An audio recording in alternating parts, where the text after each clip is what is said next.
will you learn? What will you learn? That your actions have consequences!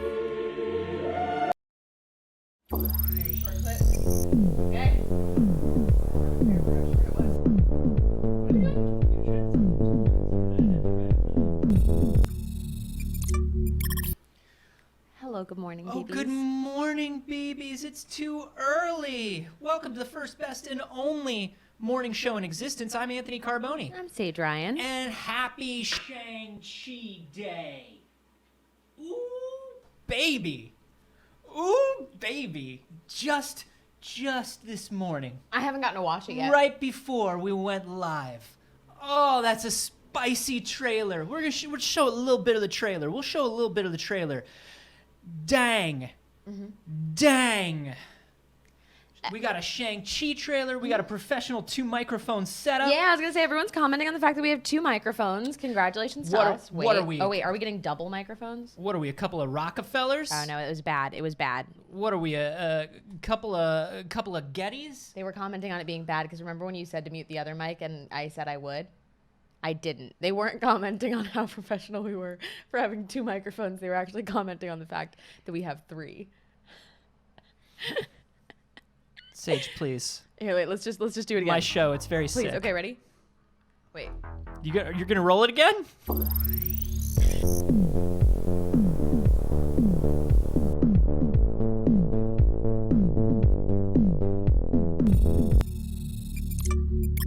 Oh, hello, good morning for the first time. Good morning for the first and only time. Whatever. It's too early. Whatever. Anthony. Nah. Anthony. Nah. He gave up on me. He tapped out. He started typing his Discord announcement. Tapped out. I'm done. It's not, not today, Saige. Not on Shang-Chi Day. All I ask. Not on Shang-Chi Day. I have not gotten to watch the trailer yet. I Oh, didn't we're get a gonna- chance to before we went live. We're gonna and I watch know a we're little only bit gonna of it watch a right tiny now. bit. Right now? Yeah. Yeah, all right. Yeah. Start us off. It's Shang-Chi Day. All right. This is, look, what? You got bigger news today? I certainly don't. Let's do this.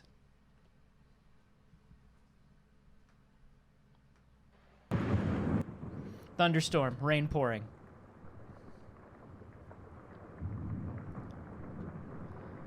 Got a little bit of training. Full screen. Trying to do all the things that keep us from getting. Years to live your life. One is talking over it. Yeah.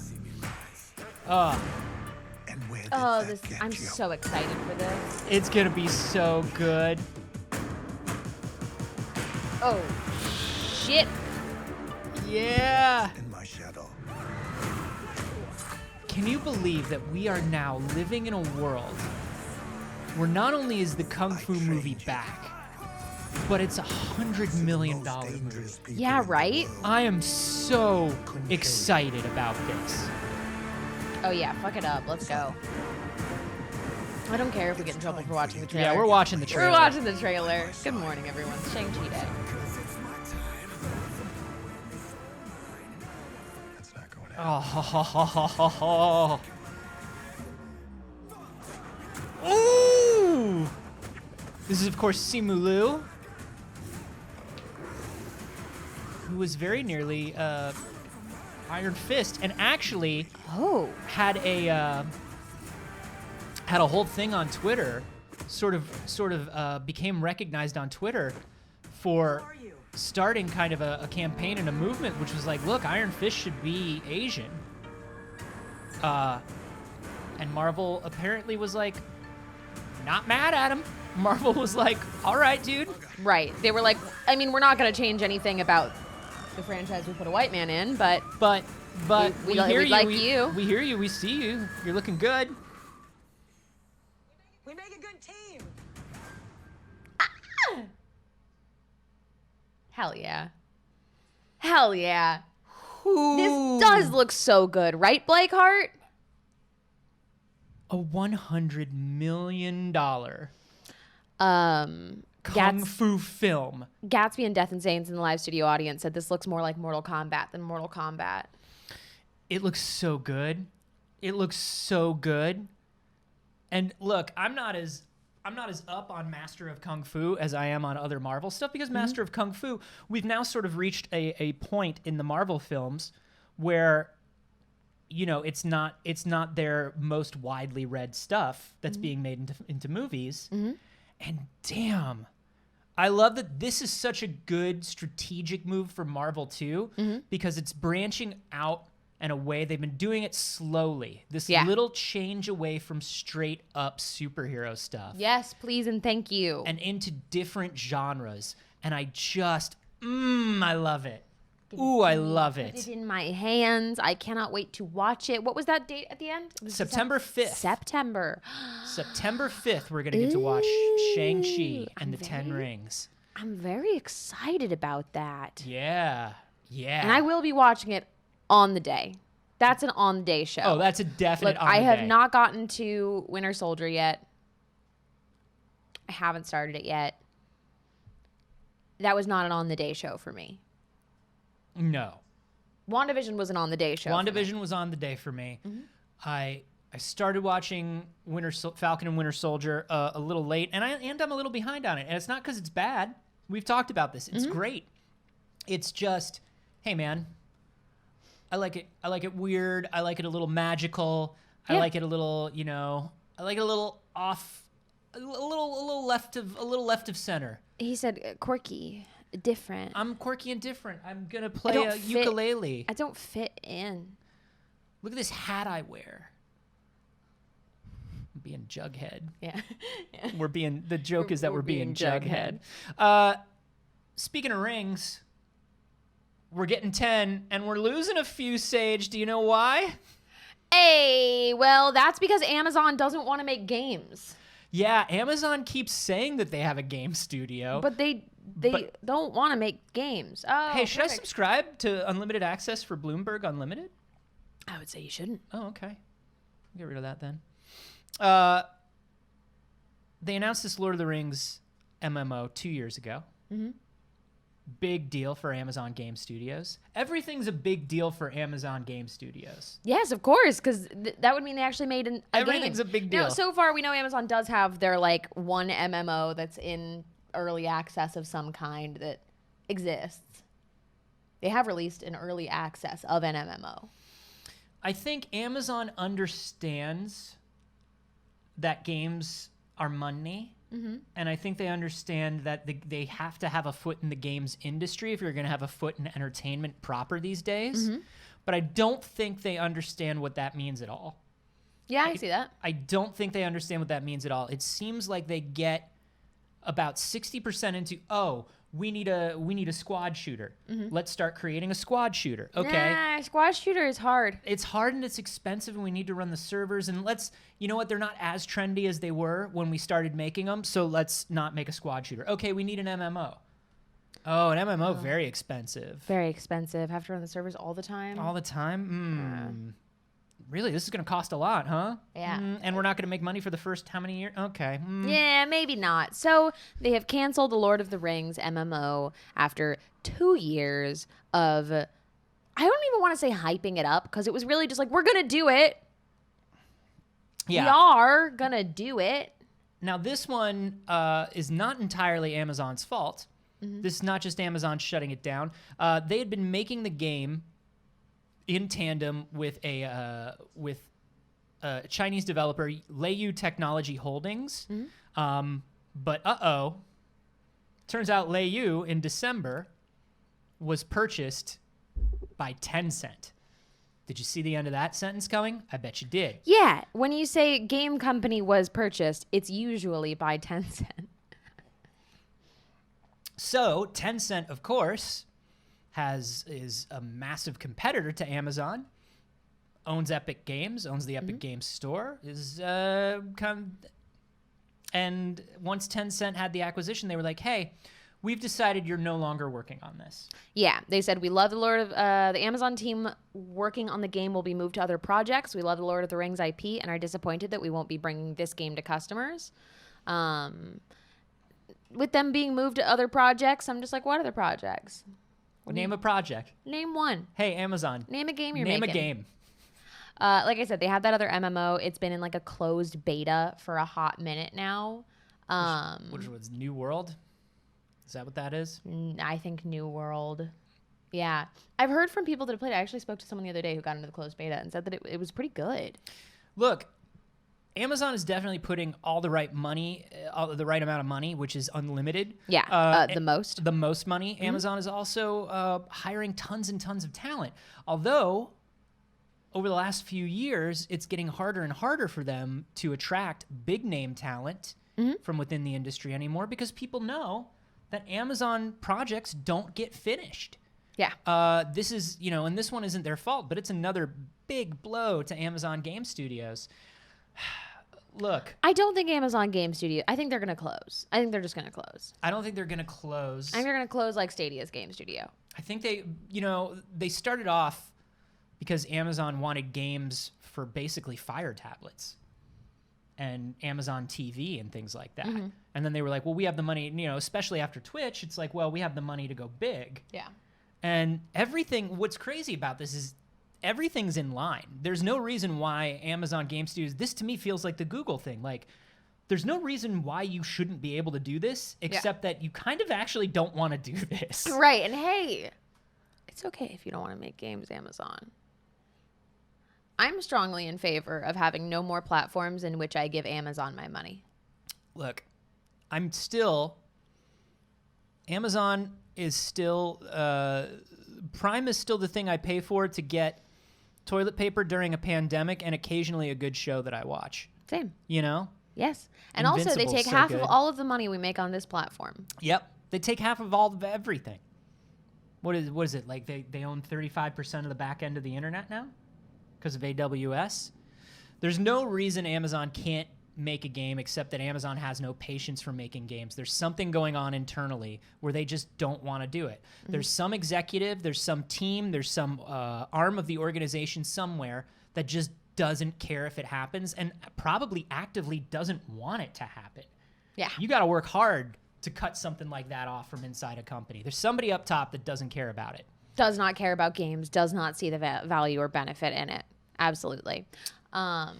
Anyway, Lord of the Rings MMO, I think would have been pretty cool.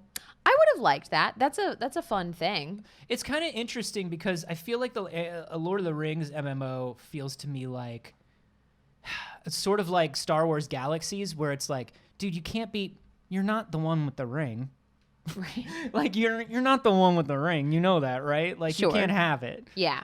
But I think it's a little better than that because it's like you can still be a magical elf. Yeah, that's the thing. Is you can just give yourself World of Warcraft. Yeah, I mean that's basically what it is. It's World of Warcraft for people who don't know World of Warcraft lore, but they know Tolkien lore. Exactly. Something interesting that I did see in that article of them specifying we love the Lord of the Rings IP, to me says, and then they're moving the team onto other projects, to me says that somebody at least in that at least believes that they will probably make something else with the Lord of the Rings IP for having it. I mean, they've got the series coming up. There's no reason for Amazon not to make tons of Lord of the Rings based content right now while they've got the license.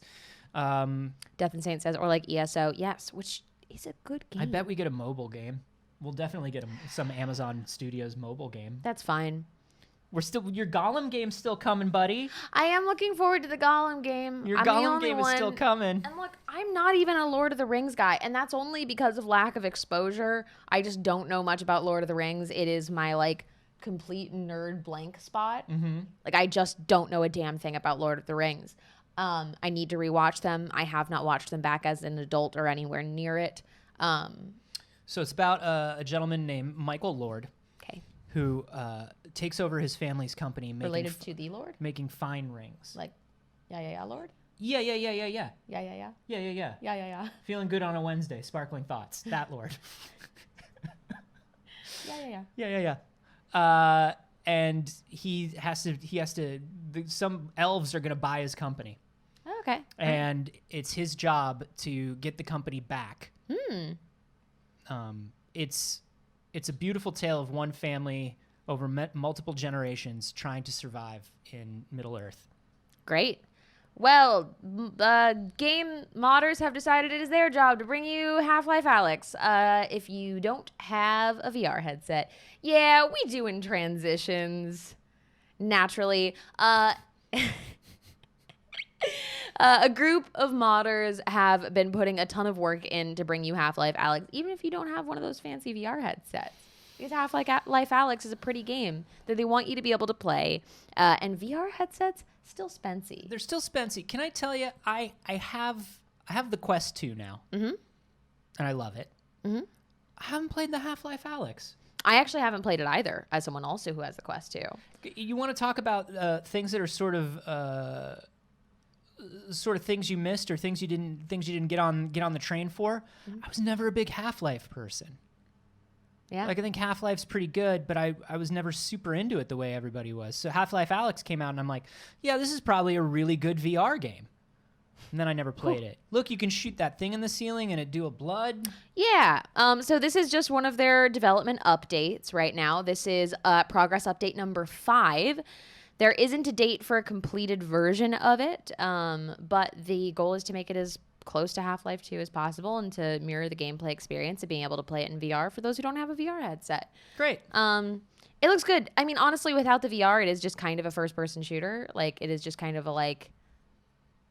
It's probably not as fun to, like, throw bottles at random shit and write on whiteboards when it's not in VR. Yeah, I can imagine. And some of the things that are a little more tactical that you're doing with your hands and a little more detail work, I think is going to be very interesting.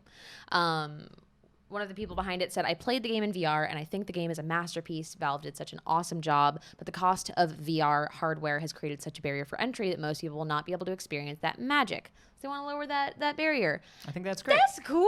I think that's great. I do want that. I feel like I'm not running to get my hands on it in non-VR. But I should play it in VR. Yeah. I should.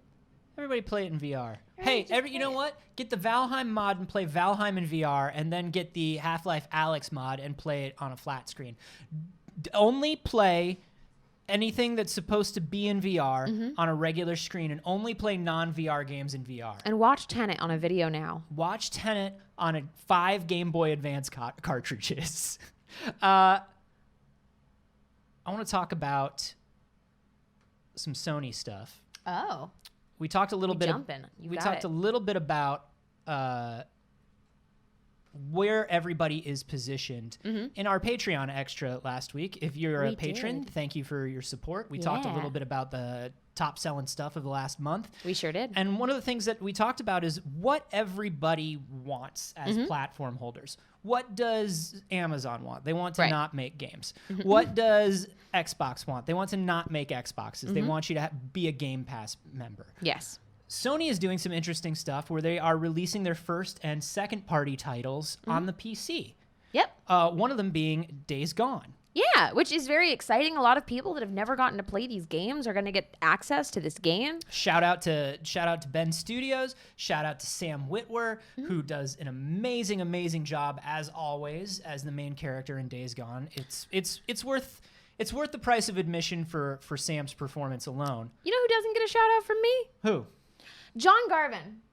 Oh, the director and writer of Days Gone. Yeah, the director and writer of Days Gone had a take on this situation of it coming to PlayStation Plus collection. And he said, let me scroll on down to it. I do have an opinion on something that your audience may find of interest, and it might piss some of them off. If you love a game, buy it at fucking full price. I can't tell you how many times I've seen gamers say, yeah, I got that on sale, or I got it through PS Plus, whatever. Now, this was on David Jaffe's show. David Jaffe, of course, created Twisted Metal, God of War, before he left Sony. He's one of those guys that was known back in the day in the industry as like one of the bad boys, right? He was one of the bad boys of the industry. He's cooled off a lot as he's gotten older, but he has this podcast where he invites people on and he wants them to be a little, he wants to get into the shit. You know what I mean? Yep. And so Garvin, I don't have any problem with this opinion, right? I think the initial opinion I don't have a problem with. Hey, if you're excited about a game, if you love a game, if you love the look of something that somebody's created, support that creative thing because that's how they are able to continue, right? So, he stated it in the most in the douchiest way possible. I will wait, and then I will provide my take on this. And as we go a little further, he says some more stuff that's a little like, okay, dude, calm down. But I understand, he's frustrated because Days Gone did not do well. And people are like, oh, now, they're playing it now on PlayStation Plus. They're playing it now discounted. And they're like, oh, I really love that game. And he's like, well, it's got to be frustrating for him as a creator because it's like, well, it's too fucking late now. We can't make another one. They're not going to let us make another one. It didn't make any money. I understand the frustration. I do not like the way he stated it. Go on. I don't just have a problem with the way he stated it. I have a problem with what he said. What he said was, hey, poor kids, I don't care. You should pay full price for my game because I deserve to make another one. I, as somebody who grew up with no money, absolutely no money, only got to play a game if it was used at GameStop most of the time, and I could find a copy of it that way. If there was access to something like PlayStation Plus, like Xbox Game Pass, I would have had access to a lot more gaming as a kid and would have gotten to explore the things that interest me as an adult so much more now. And there are an entire generation of not only kids, but adults who don't have access to $70 games. AAA games are insanely expensive. Well, and so the ability to get it on another thing means people actually are going to play your fucking game. What is the point of making a game other than to have people play it? I understand that it needs to make money to make another one, but that's on you to provide enough value that people don't have to know, that they know they are going to like it, essentially, right? And that's sort of the undercurrent of it is the hey, you should pay for the art you enjoy is a good thing. It's a good opinion. But what he's talking around is the fact that people just weren't very excited for Days Gone. Sure. Like they just weren't and it's like you're talking about, if you have money to buy one big game in Q1 and Days Gone isn't as interesting to you as 10 other things that are out, you're just not going to pay full price for Days Gone. And that's the part of this that he's not acknowledging. He's putting aside, he's like, no, my game is great. So why wouldn't you have bought it? So he's saying here, don't complain if a game doesn't get a sequel if it wasn't supported at launch. God of War got whatever number millions of sales at launch, and Days Gone didn't. I'm speaking for me personally as a developer. I don't work for Sony. I don't know what the numbers on. Hey man, people were way more excited for God of War than for your game. As somebody who hosted E3 the year that Days Gone and God of War got their teaser trailers, people went fucking nuts for God of War. And when the Days Gone trailer came out, we all went, oh, zombies again. I think the reason this makes me so viscerally angry is the fact that he is blatantly calling out people that are getting the game on sale or on the pass that it is available on PlayStation Plus. Yeah. It's literally like the mean kid at your school calling you out for getting Abercrombie off the sales rack in high school. Like, it is such a shitty thing to do. Your game is on that. Yeah. Your game went on sale. Your game, okay. People didn't like your game. They weren't excited for it. It went on sale. Right. It went free on PlayStation Plus. Yep. And then people started playing it because they went, oh, I meant to. You know what, man? It happens in every medium. It happens in every medium. Oh, that movie's out on streaming now. I'll watch it. I meant to watch it. Yep. I wasn't excited enough to pay $20 to see it in the theater. They're finally playing your fucking game. Yeah. I mean, look, if this brings, and that's the other thing is, unfortunately, this quote is going to bring a negative amount of attention that is going to be, I think, equal to the positive attention that Days Gone is going to get on PC and PS Plus. It's going to counteract that attention. Yeah. And there is a chance, sometimes things get really popular on PlayStation Plus or Game Pass, and you can get subsidized for another one, or you can get DLC. You know what I mean? That's what happened. Yeah. Alan Wake. Alan Wake was a masterpiece. Didn't do the numbers they wanted it to do, but they were like, hey, we'll give you a downloadable game if you want to develop that for us. But, you do have to remember that you make a thing so people will experience it and love it. And if people are doing that, you won. Yeah. And it's literally what I was about to say, Miss Joe. If he was calling people out for pirating it, sure. That makes sense. Yeah. Hey, don't pirate my game, please. We worked very hard on it. The only way we get to make more games is if you get the games the right way, right? Yeah. Your game went on sale. Your game got put on PS Plus. Look, And then you're going to call out people who got it at here's the not full thing. price. For some studios, Fuck you, dude. For some studios, being on PS Plus is what makes the game. That's the other thing they're forgetting. For other studios, if you get on PS Plus, you go. I've seen people who are heads of studios go, "Oh, thank God we got the PlayStation Plus deal. We get to keep the studio open for another year because we got this PlayStation Plus deal. We're on Game Pass. You know, Epic gave us away for free for a week. Now, you know, the bills are paid." Yeah. I think this is somebody who is sitting in a position that a lot of people don't get to. And you always have to remember what your position is. Right. You got to make a game that was bankrolled by Sony and was experienced by millions of people, was shown off at multiple E3 keynotes. Like, that's cool, man. And everybody agrees it's a pretty good game. Like, it didn't sell well. Yeah. It's a bummer that it didn't sell well, but you're a little raw about it. You know what I mean? You're a little raw about it, and maybe you need to look into it. I'm just gonna go ahead and say it. I'm just gonna go ahead and say it here. John Garvin's a piss baby. You're being a bit of a piss baby. He's being a piss baby about it. And he's calling people out for getting his game on sale. And to me, that says, great. I never want one of your games again. Well, and if this was the only thing that he said, I would be like, he said it in the wrong way. He's talking from he said the wrong thing. He's talking from a place Disagree, but yeah. Right. He said something the wrong way. He is forgetting where he is. He's forgetting the amount of success that he had. But then he goes on to talk about when they did Siphon Filter Dark Mirror for PSP.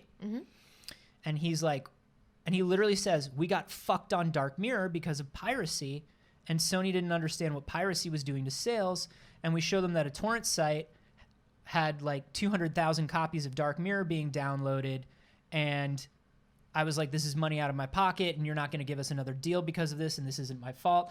And so, like, this seems like a dude who has gotten used to being angry when something he does underperforms and not looking. And this may not be who he is, but this is the public persona he's presenting. Every time I make a game, everyone else ruins it. Yeah.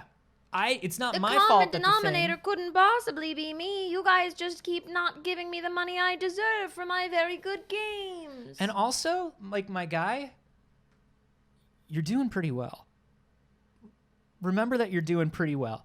You could, the way to say something like this, especially if you're on a microphone in public, we're really sad that the game underperformed when in an initial launch, because the initial launch is so crucial to a game like this, and it might mean that we don't get to make a sequel, and we loved creating this so much, and we'd love to do more of it.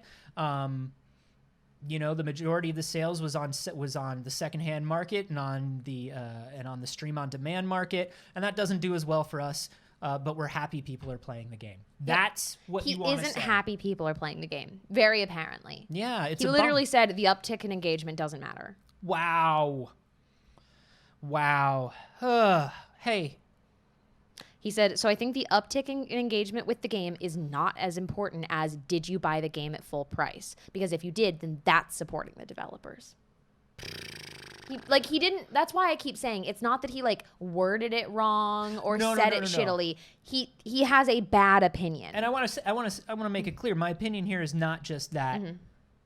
Is not just that he said the right thing the wrong way. I'm saying there is an initial statement in that I understand. I'm saying the initial statement of hey, you need to support the thing when it first comes out, because that's when it's it's like how everybody's like, hey, watch my video on day one, please. Yeah. Please watch my video on day one. But if I said, hey, pay $70 to watch the video on day one, well, that's a different thing, right? That's a different thing. The directors say it all the time. Come see my movie on the first weekend, because if you see my movie on the first weekend, it means I get to make more all that stuff. Yeah. This is all understandable. But his motivations and the underlying motivations being greedy, privileged, piss baby. You know what you could do instead? What? You just make your own goddamn game. Yeah? Just make your own goddamn... You know what? This is bothering me. What, the door? Yeah. Is it? Yeah. That much? I don't know why. Huh. We leave it open all the time. I know. I don't know why. And today's the day. maybe I just reached my door line. That's it. Sometimes They you just did gotta. momentarily see a dagger. A secret dagger. A secret Hey, dagger. Anthony, how do we make a game? Well, you could learn to program and code and download an Unreal Engine or Unity or something, or you could get Core. Core is a free-to-play platform at the Epic Games Store, and basically, it's an online world where you can go from game to game, or with friends or solo. You can build these worlds, and people can make little interactive games of their own or large interactive games of their own. Think about a Roblox platform for adults and for people who want to get into game development. Yeah. Pretty interesting. Comes with a full tool set. Comes with drag and drop assets. Stuff so you can make you make anything. There's shooters already, RPGs. There's dodgeball games. There's MOBAs. There's platformers. There's all kinds of stuff. Yeah. And you can choose to share it or not. I like anything like this. I do too. I think that anything that lowers the barrier for entry of getting people interested in game development and giving them a set of tools to explore it with is huge. I am so about this. So this came to the Epic Games Store on the 15th, so just a few days ago. Like Anthony said, it's free to play. It's still in early access right now. But that's so exciting to me. And it really does, when you look at the images from it, it really does make the idea of just trying your hand at making a game feel achievable and not something that you have to spend years of training into to see if you even like it. Yeah. Right? There are a lot of different ways to get into stuff like this. It's, from everything from little big planet levels to dreams to, like we said, downloading a copy of Unreal Engine and messing around with it. I've been doing that for the last few months. But I love anything that allows people to get in and get their hands dirty and make a thing. Yeah, absolutely. There's a lot of if you want to make a short film or a video, you get yourself a camera, you get yourself a laptop, you make a video, right? If you want to paint, you buy yourself some paints, and you get started. For games, I think everyone keeps trying to hit the sweet spot, and the more people that try, I think the more better off we are and the more talent we bring into the industry. Absolutely. And in addition to it just being the game development platform, it also has the social aspect that other engines for the most part don't have. So it gives you that, the way that YouTube allowed people to create video content and share it. It also taps into that market of you go into Core and you can just browse through worlds in the same way you would in VR chat in Second Life back in the day, right? Yeah. And speaking of Second Life, there is people can make money on this, just like you can on Roblox, just like people made livings on Second Life. You can build assets and sell them in the asset store. You can build cosmetics and sell them in the cosmetic store. So this has the opportunity to be a really kind of interesting, thriving platform for creators and for people who just want to run around and play games with their friends. I think this is so cool. It makes me want to get around and toy around with it. And I've always been very intimidated by Unreal and that kind of bigger investment of time. I'm somebody who doesn't designate a lot of time for hobbies and things like that. So that's unrealistic for me to get into. Unrealistic. Oh, I see what she did. It was an accident. But God, I think this would be very fun. Because the engine's called Unreal. Exactly, you got it. Yeah, I've been messing around with Unreal more on the mixed production side recently, and it's cool and it's complicated. Right. Unity, I messed around with things like Unity and Game Maker and and even Dreams and Little Big Planet, and it's just so fascinating to watch this stuff grow. I'm excited. Of course, the biggest problem for not the biggest problem, but the hurdle that anything like this has to get past is you got to get people on it. Yeah, you got to get people on it. You got to get people on it. And I think the trick is all you need You need a few big Twitch streamers. You need a few big YouTubers to go in and find some of the weirder worlds that are Yep. going on in there. 100%. And it will become its own thing. And hey, we have a bunch of very talented, creative BBs. Do we? Of course. Look at them. Oh, my God, BBs. You do look creative. So, if you get into core and you make anything cool, please post it in the Discord. We would love to. I'm going to be downloading it for sure, and I want to jump in and check out some of the worlds that exist in core. And I don't know, if you're interested in checking any of that out, and if you are one of those BBs with the time and want to check it out, I would just love to see what you make. Yeah. I want to be proud of Who's you. Who's gonna make us somewhere wavy to hang out, BBs? Ooh, we would love to hang out somewhere wavy. Give us something wavy. You know, I had a feeling Death and Saints said they might. Yeah. G Soto said that they might grab it. I'd love to jump in and mess around with it. Yeah, absolutely. So, like I said, if you do, tell us in the Discord. We would love to hear about it. Also, I want to see it. Shout out to friend of the show, Xavier Woods, who was the voice of their marketing and their promotion. He was the voice of the Aw. trailer. There's a character in the trailer that's running from world to world, and it was our boy Xavier. Oh, that's wonderful. It's good to see good people do good. Yeah, it is. Time's arrow marches ever forward, Saige. It does. You're absolutely right.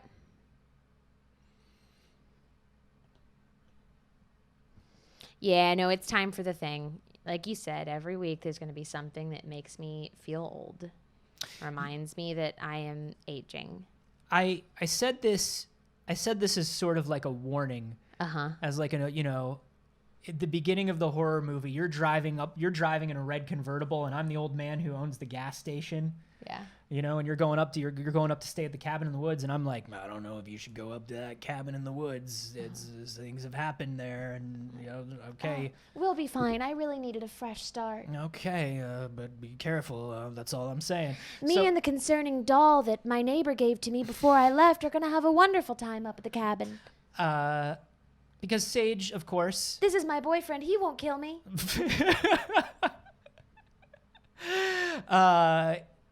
Saige, of course, is officially quarter life crisis age, and I said, "Hey, you've reached that point where people are going to be reminding you that things were a long time ago, longer ago than you thought."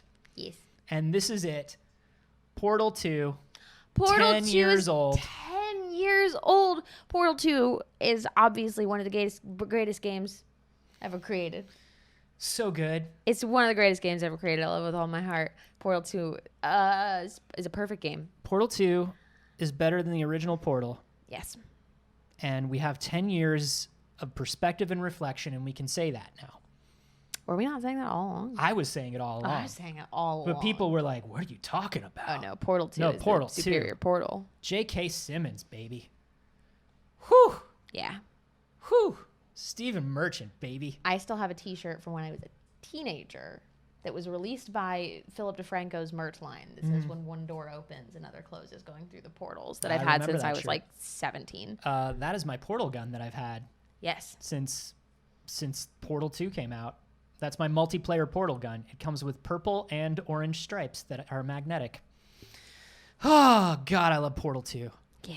But it's 10 years old. But it's 10 years old. I would like to play a co-op Portal 2 to celebrate it being 10 years old. Man. I love that game, and I just always want to co-op it with everyone. God. Atlas and Peabody. We need more Atlas and Peabody merch. Yeah, Did you're they come? absolutely right. I'm sure there was like a beautiful. I'm sure I missed it back in the day, but like a beautiful, high quality Atlas and Peabody statue or like vinyl toy. I wasn't really looking for collectibles 10 years ago.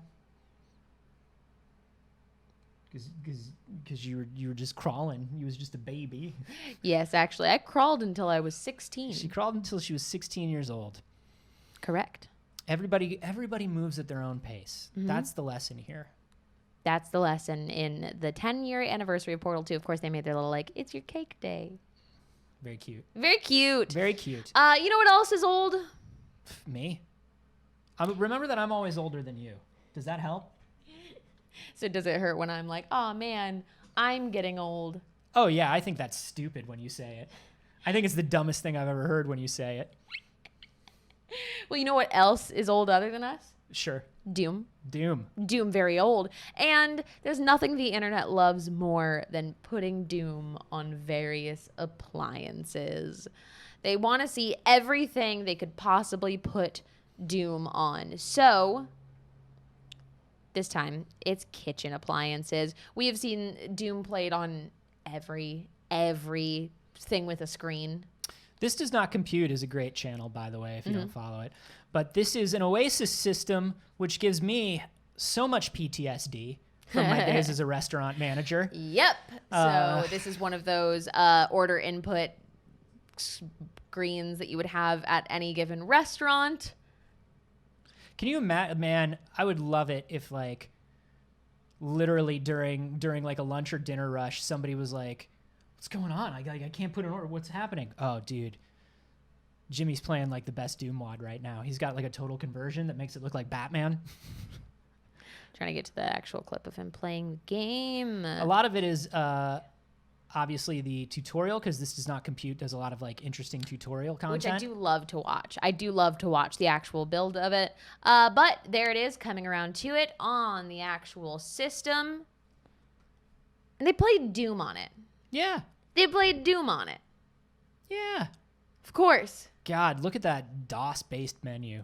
Yeah, right? That's wild. What else have we seen people play Doom on? God, everything. Everything. The most recent one that I saw that was fun was a pregnancy test. There was a pregnancy test because some pregnancy tests just have embedded chips and small displays. It looked terrible, but you could play Doom on it. It's amazing. If it has electricity, you can play Doom on it. That's it. If it has any kind of like power going through it, any kind of chip, you can play a little. You can play a little Doom on it. Let's get back to new things. Okay. Let's talk about new stuff. There's a lot of new stuff going Sure. on. We got a new trailer for Nier Replicant. Mm-hmm. Ooh, baby. And we know now that Nier Replicant is going to have additional dungeons called 15 Nightmares. There's also going to be additional costumes, extra mermaid content. Now, Nier is one of those series that I know I'm supposed to be super into. And Yeah, aesthetically. not just aesthetically, but like thematically. The Okay. whole idea of like who really has a soul and what's really going on, and are we the good guys or the bad guys, and all this stuff. It's all very me. Mm-hmm. I love this anime as hell shit. Yeah. It took me a bit to get into Automata, but I think I'm there. I haven't played it, and I'd very much like to. I got to the point where I get it, I understand it. There's a moment where things kind of twist and get very meta, and I was just like, ooh, this is why people told me to stick with it. Okay. This is why people told me to stick with it. And what happened is now I love the story and the world more than I love the gameplay. Okay. And so it becomes a thing of like, will I be sticking with it? Yeah, that You makes know? sense.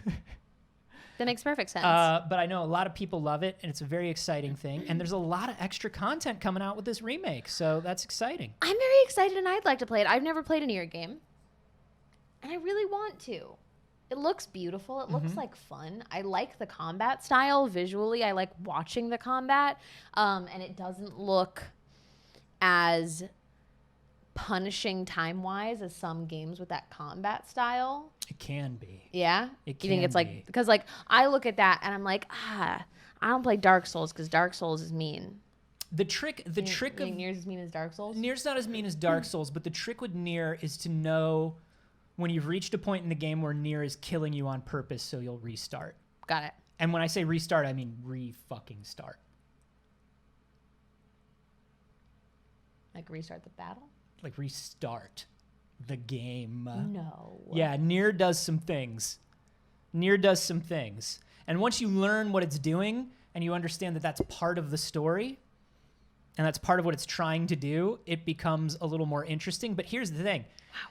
You got to play those early parts of Nier more than I'd like to. Got it. Okay.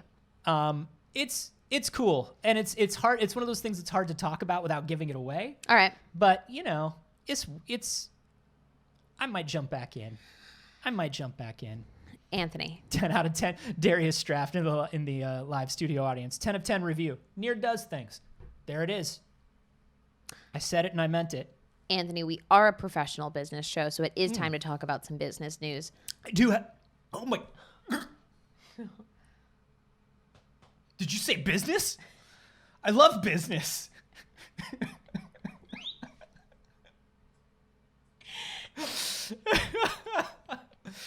I do have my street MBA. Of course, and I passed the bar in the state of Virginia, so we are qualified to talk about business, and this is one of my favorite pieces of business news. Nintendo, unsurprisingly, is in a lawsuit. Nintendo's suing somebody. Nintendo's always suing somebody, Not right? Nintendo. Yeah. Over their IP? No. Yeah. Nintendo is always suing someone over their IP. They're suing a hacker who has been selling hacked Nintendo Switch devices. But that hacker's name is Gary Bowser. Doug Bowser, the man whose job it is to protect fictional character Bowser, is suing the hacker Bowser. It's a Bowser v. Bowser lawsuit about Bowser. Wait, Nintendo- I learned this in English class in junior high, where it's an actually grammatically correct English word sentence to say Bowser, Bowser, Bowser, Bowser, Bowser, Bowser, Bowser, Bowser. Bowser, Bowser, Bowser, Bowser, Bowser. So, again, Nintendo and its president, Doug Bowser, have filed a lawsuit against Team Executor leader Gary Bowser, which also sounds like a Pokemon team. Mm-hmm. Team Executor, 100% sounds like Team Skull, like in that range, right? For infringing on their copyright by selling hacked Nintendo Switch devices. It's been filed through the Seattle courts, and they were like, Here's what Team don't. Executor sells. If you're familiar with Team Executor, they've been around for a while. Mm-hmm. They make mod chips and they make mod devices. They make flash carts. The Switch device that they're talking about is a, if I'm correct, is a little 3D printed device where if you have an original Switch, you slide it on where the Joy-Cons go, and it shorts a particular connection. And you can install custom firmware on your Switch. And there's no way for Nintendo to patch that out if you have an early Switch. It's a hardware issue, and they hate it. They do hate They it. hate it. They hate that you can hack their system, and you will always be able to hack their system. Nintendo says it's plan to stop the serious worsening of international problem of piracy in the lawsuit.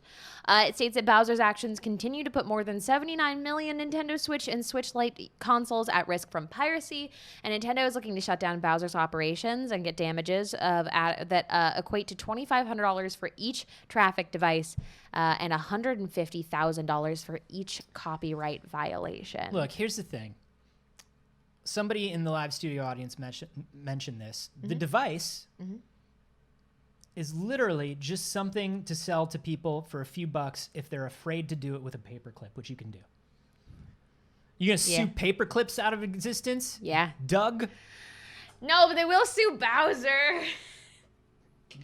Look, the lawsuit's not all that interesting. It's Nintendo doing what Nintendo does. I get that. Nintendo is always suing somebody for making their stuff better. Always. They are always suing somebody for, like, look, it's not even like you're infringing on our copyright and giving them something that would prevent them from buying a Nintendo product. You have to have the Switch. I'm so angry, I'm out of angry water. You have to pay for the Switch first. But Doug Bowser suing Gary Bowser over Bad Bowser mod, Bad Boy Bowser activities. Yep. So fucking funny. It's so good. It's so good. I'm so glad that we got to say that. Sorry, Doug. In additional Sorry, legal news, Gary. there was you might remember there was a class action lawsuit against Microsoft for Xbox controller drift. Oh. There was stick drift with the wireless controllers to the Xbox on the Series S and X consoles. This is the fancy new controllers. a high volume of Xbox controllers have been affected by drift that crops up after general use of the hardware.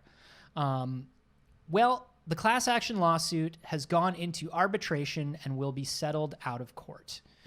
So what that means is it's over. Microsoft has paid it off, Yep.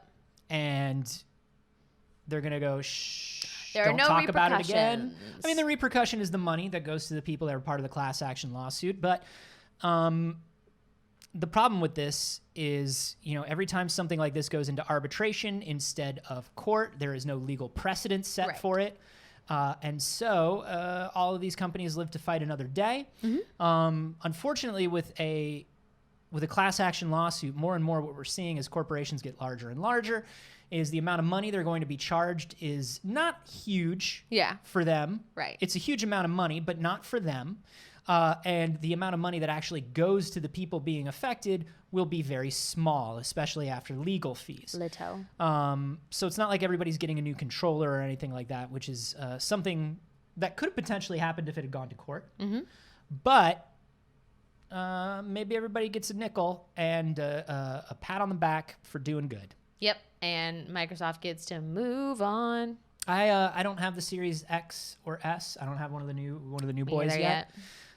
So I have not experienced this myself. I will say though, I've been lucky with just about every device. I didn't have Joy-Con drift either. Me either. No, wait, I did. I'm remembering now. I initially had to send a left Joy-Con back. I haven't experienced Joy-Con drift. If you're experiencing Joy-Con drift, please talk to your doctor. It's nothing to be embarrassed about. And you may be entitled to compensation. Everybody's Joy-Con drifts a little bit to the left or the right. That's just what it means to be human. And especially as we get older, it happens to 60% of Americans. So don't be ashamed. Call my office, Saige Ryan, attorney at law. I can help you receive compensation for Joy-Con drift. Call 555-555-555-555-555. People love Wyatt Russell. You love that Wyatt Russell? Yeah, I love that Wyatt Russell. absolutely. We all love Wyatt Russell. He's been making a lot of big moves lately in the Falcon and the Winter Soldier. Yep. Now, his dad, Good old Papa. Papa Russell, Papa Russell. who's known mostly for playing Santa Claus. You either die a hero or live long enough to play Santa Claus on Netflix. I'll tell you what. Kurt Russell, one of my favorite actors of all time. I fucking love Kurt Russell. Okay. He's in so many of my favorite things. He was, oh God. Name a favorite thing. Obviously, the Escape from New York and Escape from LA I love. I fucking love Big Trouble in Little China. I fucking love, I used to watch Overboard all the time when I was a kid. I don't know if I love Overboard or if it was just on TV all the time. Okay. But damn, I love Soldier, the unofficial sequel to Blade Runner. Never seen it. Whoo! I love The Thing. The Thing is one of the greatest movies of all time. Yeah, I think it's great. Okay, well. You can tell how old people are by what Yeah, right. by what Kurt Russell movie they're saying in the live studio audience. We got a Sky High. We got a Guardians. We got Guardians. Yeah, we got all We kinds of got stuff. Overboard. Name Captain one favorite Ron. thing. Exactly. Captain Ron. You ever watch Captain Ron? Nope. Oh man, he plays a drunk boat captain hired by Martin Short and his family. Yeah, sure. Hijinks ensue. So, what's going on with Baby Russell? So Baby Russell, who before being in the Falcon and the Winter Soldier was also in Black Mirror and some other things, was approached because Escape from New York is going to be getting a remake. They've been talking about it for years, but it looks like it's finally happening. I would love to see a new take on Escape from New York. Uh-huh. I think it's a great time to do it. And naturally, they were like, we got another Russell. Hey, you don't need to throw out two perfectly good Russells. Oh, you know, hey, Don't throw the baby out with the dad, Russell. that's what they say. Yeah. So they asked him, would you be Snake Plissken? They got down on one knee Please. and they got out an expensive ring and they said, would you be our Snake Plissken? This was just an interview with comicbook.com. It was not the studios. And he said, that's very kind, but no. He not only said no, he said that it would be like career suicide. It really would.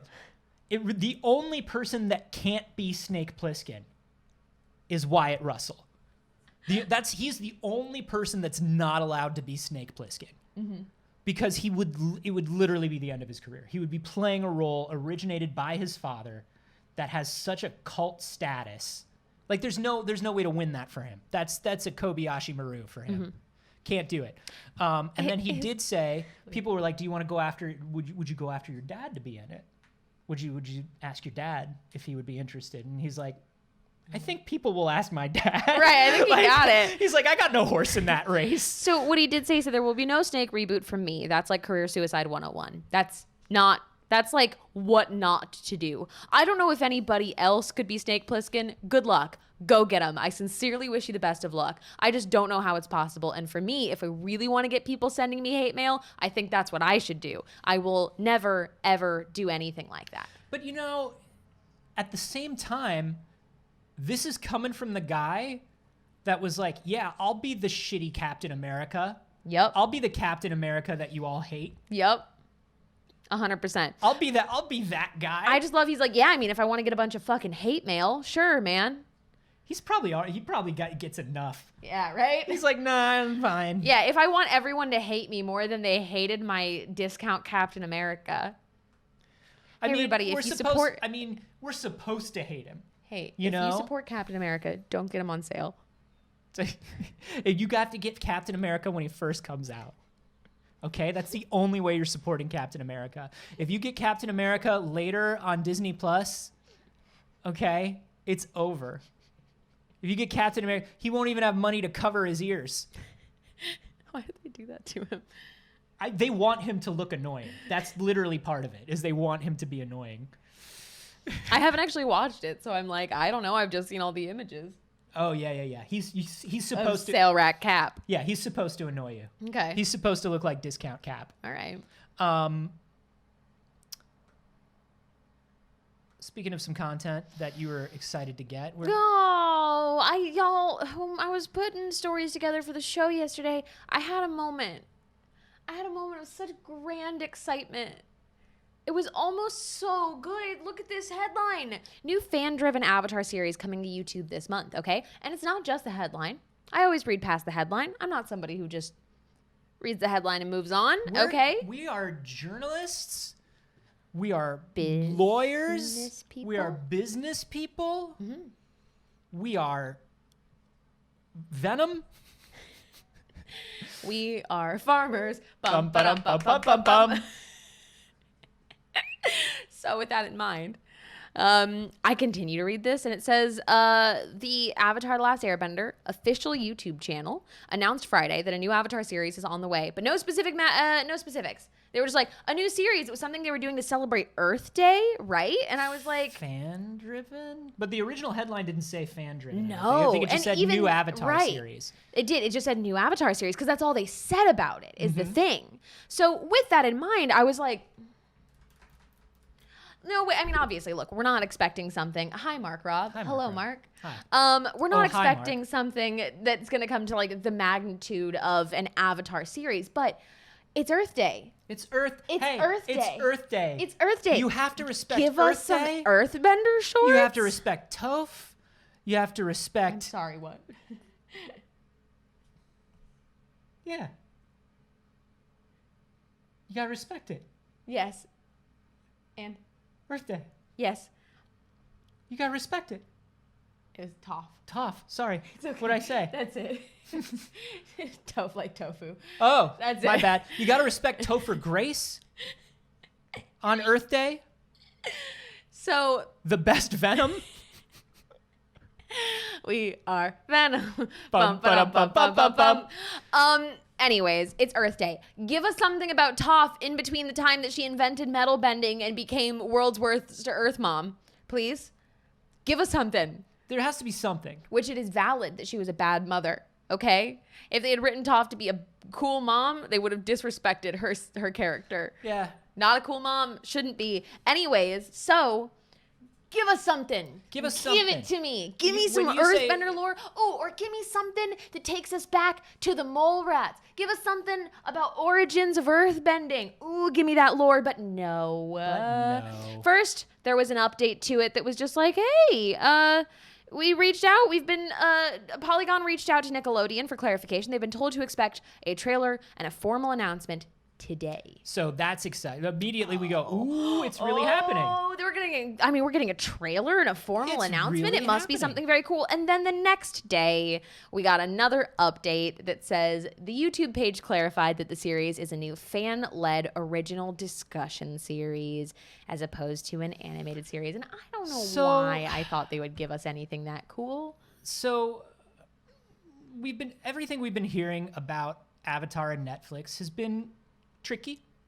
It's been tricky, you know? First, we had the creators of the original series leave the live action series. Concerning. Moving on to an animated series that we haven't heard much about.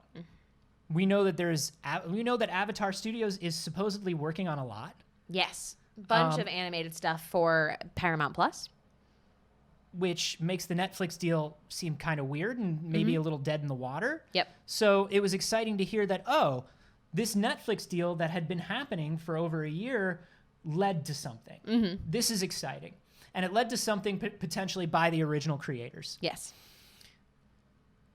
Nah, it's like a rewatch show. It's like a panel show. It's like a Talking Dead sort of thing for rewatching Avatar. Yeah, that's it.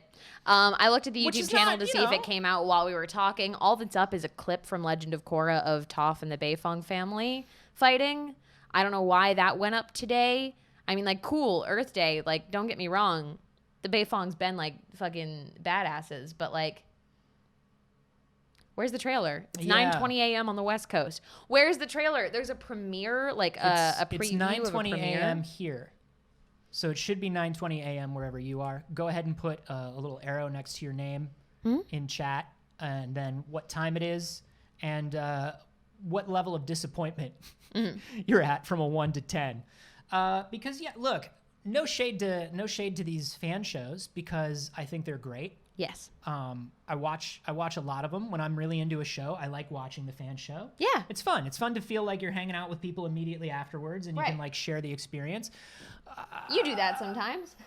I do it sometimes, but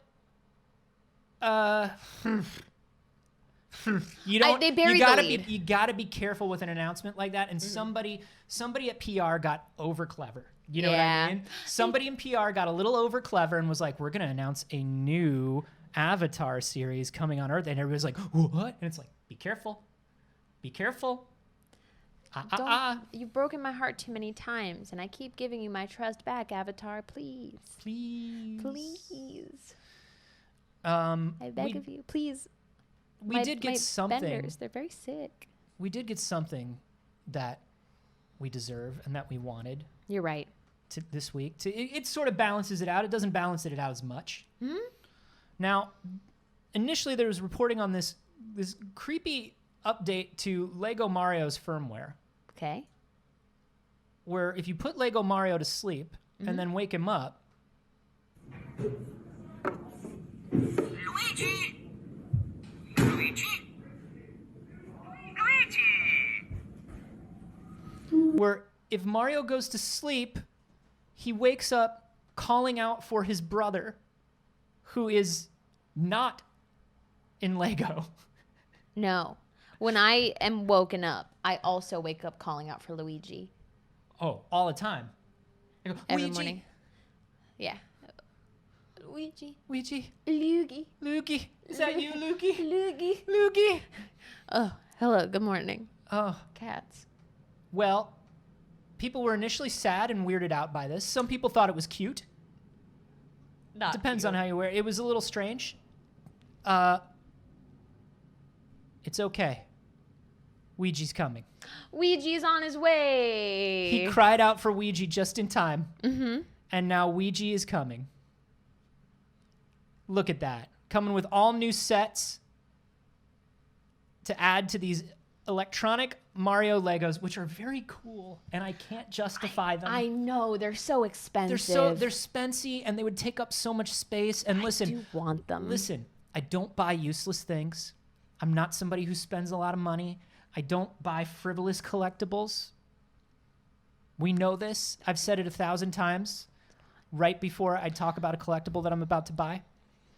Because I would like one. But I do want this Ouija. I do too. Ouija is my fave. Out of all the Mario Brothers and Mario Brothers knockoffs. Yeah. I mean, even more. Listen, can I say it? I like him more than Wario. Whoa. Yeah. I fucking love Ouija. I'm very glad that he's coming. I'm also glad that we're getting Boom Boom as well in Lego form. And a pink Yosh. Oh, yay. Okay, so the first one is $60. I was looking it up. Yeah, the starter course is $60. You get Mario and you get the little course, and it is cute. Should you want to, there we go. I had to click so many things to get through to this thing. It was like, hey, you're about to go to a place where you could potentially spend money, kid. So And then it was like, this also is fun. maybe- If you haven't seen these, he interacts with the different blocks. He interacts with the different characters. His little eyes change because they're like tiny little screens. Why do you look evil there? He's mad. The little screens remind me of the Furby thing that they did, where they gave the Furbies electronic eyes that could move. Or the 3rd gen Ibos. I've not seen them. The new Ibos have the screens for their eyes. Yeah, they did this like very, very similarly with Furbies. See if that's what they're still doing, I think. So Lee Green Griffin in the live studio audience has a great question. Does that mean he has 4 eyebrows? No, he has eyebrows and then he has a cartoon squint. Oh yeah. That's the same as on the Ibo. Yeah, and like this is the one I have, which is on that shelf right behind Little you. Baka. Yeah, I have a little Chewy that you can it's just right There he is. there. Can you put Doom on a Ouija? No, because that's disrespectful to Ouija. But you could. You could. No, you could. But you should not. You could play it in a Furby's eyes. You could play it in one eye. You could see the Doom in a Furby's eyes. Yeah. And I mean that in every possible way you can take that sentence. Hey, this isn't relevant, but I unlocked a memory recently, and I'm curious if anyone else remembers these. No. Does anyone else remember Shelby's? Shelby's? Was that a Furby and Georgia O'Keeffe collab? I loved my Shelby so much. That's a little dirty. This is the color of the one I Stop had. showing Shelby. Stop showing Shelby. No, look at these little tentacles it has. Look, it had these little sensor tentacles. Mm-hmm. It's a little alien sea creature. A lot of people will tell you that the tentacle doesn't exist, but that's just because they don't know how to pleasure a Shelby. Anthony, do you fucking mind? I'm not the only one thinking it. Everybody in the live studio audience is like, what is the deal with these Shelbys? Yeah, they're not. That's not. Look, they're saying no. No, everyone is just like creeped out by the Shelby. Anthony, you're the only one that sexualized the Furby. I'm the only one. Yeah. Yeah, I'm the only one. There was no reason. There was no reason for that. I was just curious if anyone remembered or had one of these. And if you did in chat, I missed it because Anthony perverted the conversation. I think the Hasbro Corporation perverted the conversation. It literally just looks like a regular sea creature. It is no more genital looking than any actual sea creature. Yeah, Anthony. That's fair. That's fair. The sea is full of genital creatures. Look it up. Read a book. It's just like a realistic looking like actual clam, not a fucking.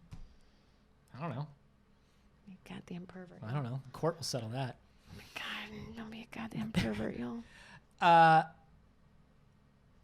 we talked about a little bit of Marvel stuff earlier, and I wanted to mention something that I found very, very fascinating. How about it? There's an IGN documentary that they're doing right now called The Incredible MCU That Time Forgot. And this is all of the different MCU stuff that happened in the past, and all of the different times that Marvel tried to make an MCU. And one of them was through in the 80s and early 90s, these Incredible Hulk TV movies. Okay. Like based on the old TV show. And what they would do is like, they had one where like the Incredible Hulk met Thor. They had one where the Incredible Hulk met Daredevil. Yeah.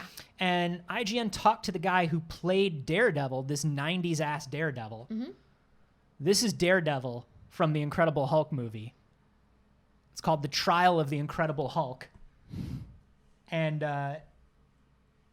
John Rhys Davies, Gimli, was the Kingpin, which is a good pull. Yeah, that's good. But this is Rex Smith, who was Daredevil, and in his interview with IGN, he was like, oh, it was definitely supposed to be a pilot. Like, they wanted a bunch of Marvel series. They're like, that could never work. Well, CBS really wanted it. Like, CBS, they did a Thor one, they did this Daredevil one, and they were like, yeah, let's fucking do it, man. And then what happened, or I'm sorry, NBC was trying to do it. And then what happened is CBS started making the 90s Flash.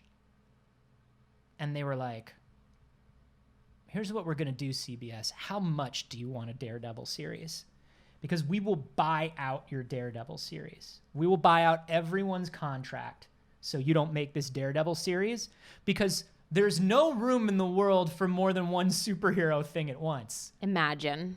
There's certainly only one superhero thing can happen at a time, and we want it to be our superhero thing where the Flash wears like velour. Yeah. That 90s Flash costume No was good. like, woo! Let's bring up that 90s That's Flash what I'm costume. also doing. And I'll tell you, And the muscle suit? Yes. Kill me. It was a velour muscle suit. You know what's funny? I'm not looking at that right now. Look at my screen. Sage. It froze on it. Sage. Anthony, look at Behave. my screen. Behave. Look at my screen. Sage, I am looking at the This is a Flash. family show, Sage. Come on. I'm literally, I don't have that page open anymore. I have it open because I'm not a pervert. What?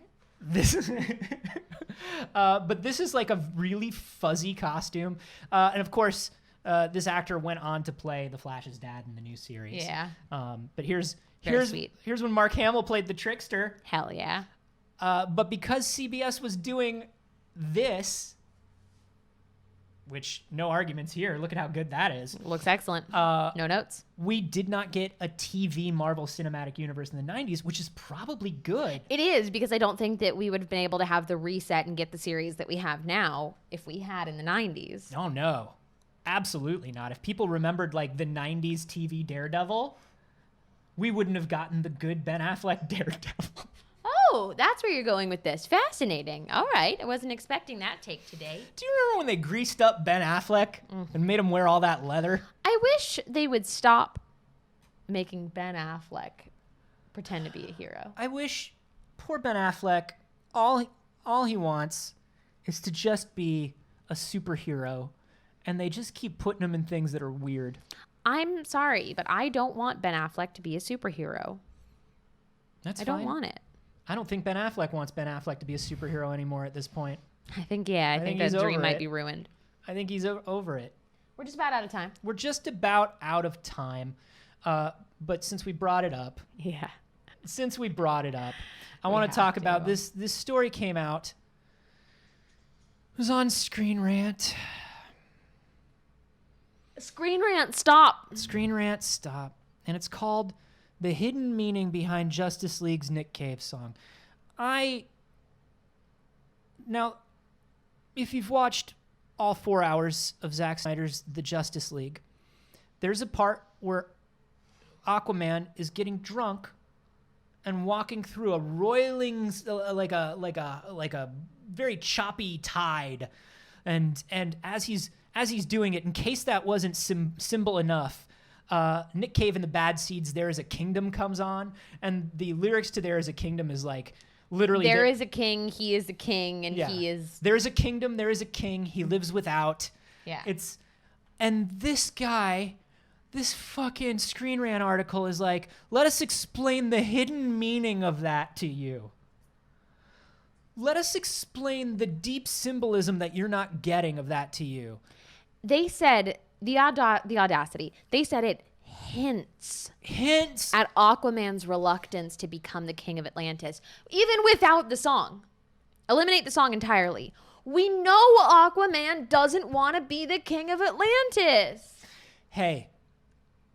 That's his whole story in this. I am so tired of this style of reporting that's like, here's the meaning of this thing that you didn't get, or here's an Easter egg. And it's not an Easter egg. It's just part of the movie that you're supposed to notice because you're a human with a brain. These articles are essentially like, hey, here's the secret of what's in this can of Chef Boyardee ravioli. It's Chef Boyardee ravioli. Yeah. You wouldn't have known. And one of two things is happening. Number one, this is just clickbaity because they need this stuff to generate hits. Yep, and it was a slow news day. And it's fine. Or number two, we genuinely have gotten this dumb. I'm not sure which it is. I couldn't tell you. I don't know. I think that, look, I'm going to be honest with you. I do not have a high opinion of the people who are very interested in Justice League Snyder Cut. Yeah. I do not have a high opinion of people that like really love the Snyder Cut and want a lot of content around it after the 4 hours in the documentary they got. Yeah. So like, hey, maybe.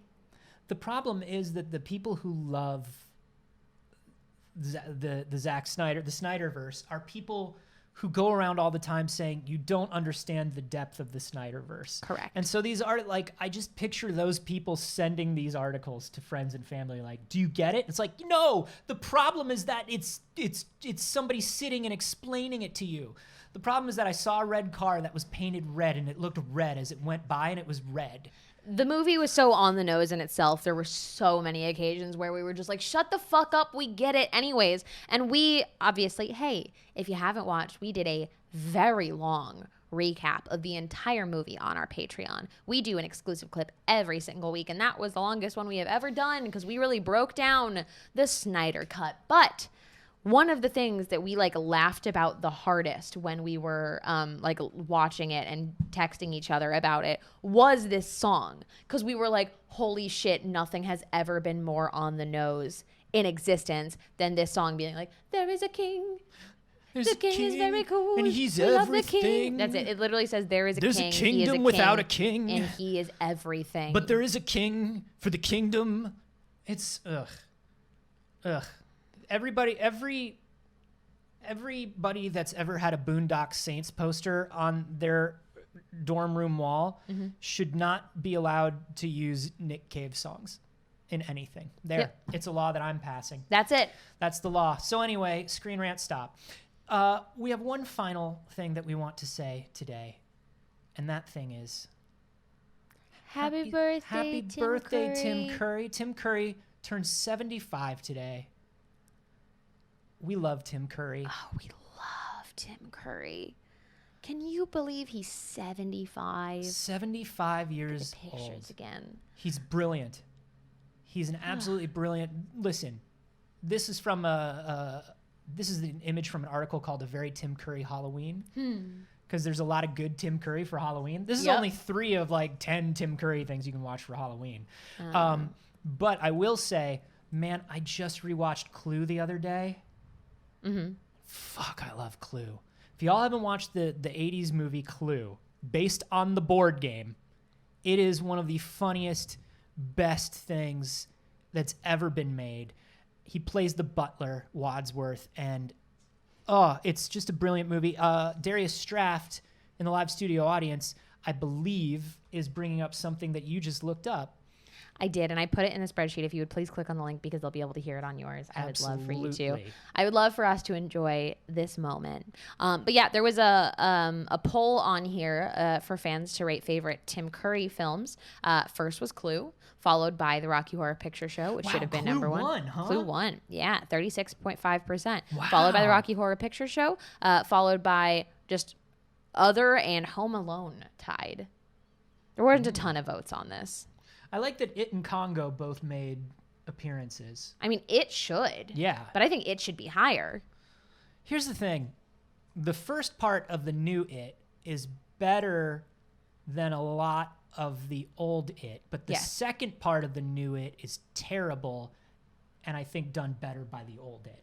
Interesting. That's what I got to say. I didn't think the second part of the new one was terrible. It wasn't that great. I didn't like it. They did Get us some They audio. did Barb and Mike. They did a couple of my favorite characters dirty. That's all. All right. That's all. This is something that if you don't know exists, you should know. We probably can only play a little bit of it. This is the Halloween song from The Worst Witch. All right, we gotta mute it. Okay. I just want to skip ahead. Look how beautiful he is. He is beautiful. We can just watch it without hearing it. He knows how much. Like, the thing that's great about Tim Curry is every once in a while, somebody who is very great at what they do also understands that one of the reasons they're popular is because of like corny shit. Yeah. And they lean into it and they don't mind at all. Yep. And Tim Curry was the king of that. He was the king of it. You have to watch this video if you have not yet seen it. It's a so tradition. good. It's a holiday tradition. Yeah, it is the Worst Witch Halloween song.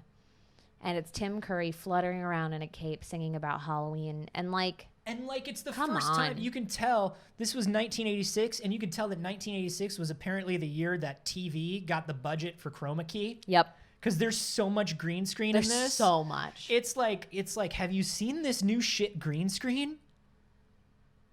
It's wild. You can do so much shit with green screen. He's not really at the ocean. Can you believe? Can you believe? The sticks in his cape so that he can do that cape twirling, he's just doing the most with. And you could tell they didn't give him any choreography or Nothing. anything. They were just like, there are sticks in the cape. And he's like, I fucking got you, dog. Yeah. I'm Tim fucking Curry.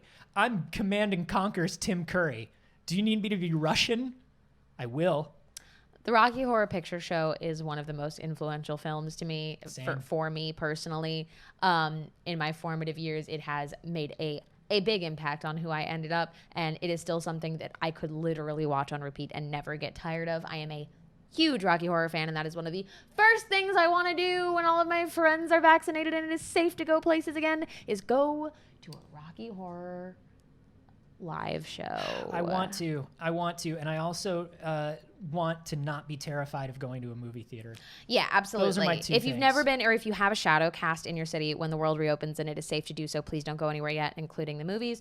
Rocky Horror shadow casts are an incredible experience, and I cannot recommend it enough.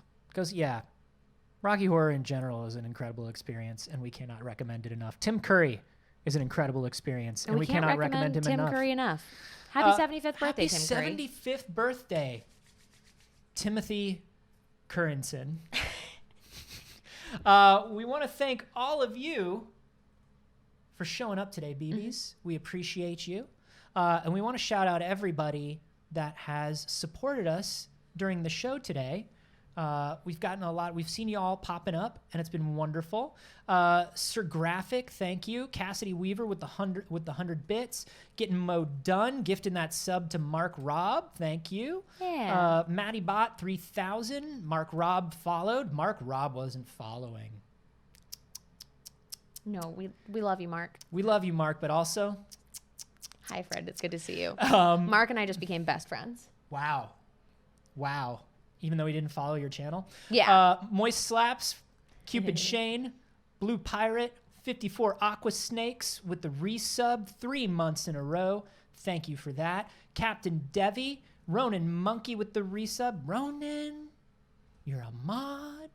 You sweetheart. You don't have to do these things. Chris Piper 13, Pink Candy Cave, AJG7979, X Modem, Shoujo Tora, Gucci Ghosted, Mama Faraday with the resub for 2 months, Yubnub24, Naboth 63, Mrs. Badger 2019, Red Super Pingu 99. Thank you all so much for your subs, for your bits, for your donos, for your follows. We appreciate it all very much. Unlike the writer and director of Days Gone, we make a show, and all we want is for you to just watch the show. And if people are watching the show, you're already helping us out in the most and best way you ever. You know what's possibly kind can. of like getting a game on PS Plus? Using your Twitch Prime sub. Hey, and we would appreciate that too. You get a free one every month. Sometimes you forget about them. You could just use it to beep-a-doo-bop at us. Yeah. It'd be wonderful of you. But That's you know, cool. And we're okay with the fact that it's a totally different thing, and it takes a little bit of money out of Amazon's pocket, and we love that. yeah, we love that. We Because do. if you don't use it, Amazon's just like, you didn't use it this month. Yeah, Exactly. Jeff Bezos is sitting there twiddling his non-existent mustache. Yeah. He's chewing on pennies. He's chewing on his pennies and he loves them. Yeah, anyways. He's like a dragon except dumb and not cool. Harry just showed up at the end to drop a bunch of like really horrific jokes, like Days Gone, more like fan goodwill gone. Think about that. Hey, and we know that subs and donos and all of these things, look, they cost money. Money is weird. It's a weird and it's a strange construct and it's abstract. And look, you don't have to support us with money. We don't expect that. There are other ways you can support us just by sharing the show. Maybe making a little GIF, maybe making a clip. Yeah. We love that stuff. We love it when you share it over in the Discord. Discord's totally free. There is no sub gates in the Discord. You can be on every part of it right now. And also just being you. Just being you, telling a friend that might like the show to watch the show and start their morning with us. But you showing up every morning to start your morning with us means the absolute world. We are live every Monday, Wednesday, and Friday for this show. Right here on the Pixel Circus channel, just for you. Just for you, but we are other places as well. You can find me everywhere on the internet at Carboni, except for here on Twitch, where I am at Anthony Carboni. Twitch, you cowards, it's mine. Give it back to me. You can also listen to my science comedy podcast with Jeff Kanata every week. That's We Have Concerns. It's at wehaveconcerns.com. This week's episode is about a scientific effort to block the sun. Whoa! It's That's real. spicy. We're doing it. Sage, where are you? I'm everywhere on the internet at Not Saige. You can find me on my channel every Monday, Wednesday, and Saturday. So that means tonight. But in between, now and then, I will be on the Smosh Games channel for Board AF. Board AF is a very, very fun board game show. And today we are playing Gloom, and it is the most excited I've ever been for a Board AF. Love we Gloom. have costumes, y'all. We have fucking costumes. Oh, and I am going to get a Sage costumes. I am going to too. get a petticoat out of this closet before I head to set. And if that tells you anything about it, I will be there on Monday and Friday. On Thursdays, you can find me on the D&D official Twitch and YouTube channel for the Black Dice Society. And, I'm around all the damn time. Thank you to everybody also who's come over from the Smosh community and supported us on this channel. That's very cool of you. We love you, BBs. We appreciate you. And that's it. That's all my stuff. Thank you for being here, and we will see you on Wednesday. Bye, Goodbye, babies. BBs.